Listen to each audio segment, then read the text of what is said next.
Invoking the Emergencies Act, we are announcing the following immediate actions. First, we are broadening the scope of Canada's anti-money laundering and terrorist financing rules so that they cover crowdfunding platforms and the payment service providers they use. These changes cover all forms of transactions, including digital assets, such as cryptocurrencies. The illegal blockades have highlighted the fact that crowdfunding platforms and some of the payment service providers they use are not fully captured under the Proceeds of Crime and Terrorist Financing Act. Our banks and financial institutions are already obligated to report to the Financial Transactions and Reports Analysis Centre of Canada, or FINTRAC. As of today, all crowdfunding platforms and the payment service providers they use must register with FINTRAC, and they must report large and suspicious transactions to FINTRAC. This will help mitigate the risk that these platforms receive illicit funds, increase the quality and quantity of intelligence received by FINTRAC, and make more information available to support investigations by law enforcement into these illegal blockades.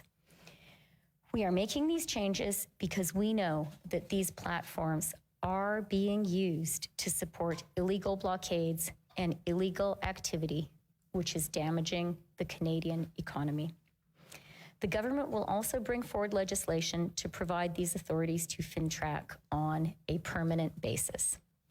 Second, the government is issuing an order with immediate effect under the Emergencies Act, authorizing Canadian financial institutions to temporarily cease providing financial services where the institution suspects that an account is being used to further the illegal blockades and occupations. This order covers both personal and corporate accounts. Third, we are directing Canadian financial institutions to review their relationships with anyone involved in the illegal blockades and report to the RCMP or CSIS.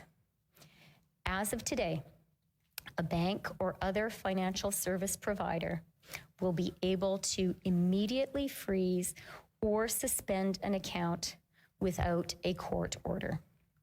In doing so, they will be protected against civil liability for actions taken in good faith.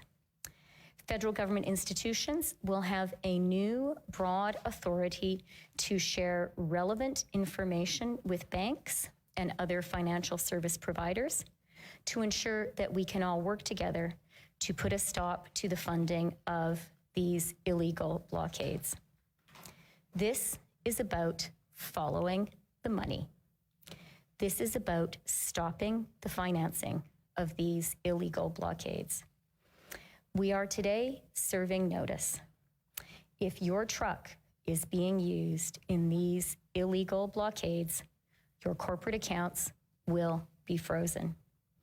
The insurance on your vehicle will be suspended. Send your semi-trailers home. The Canadian economy needs them to be doing legitimate work, not to be illegally making us all poorer.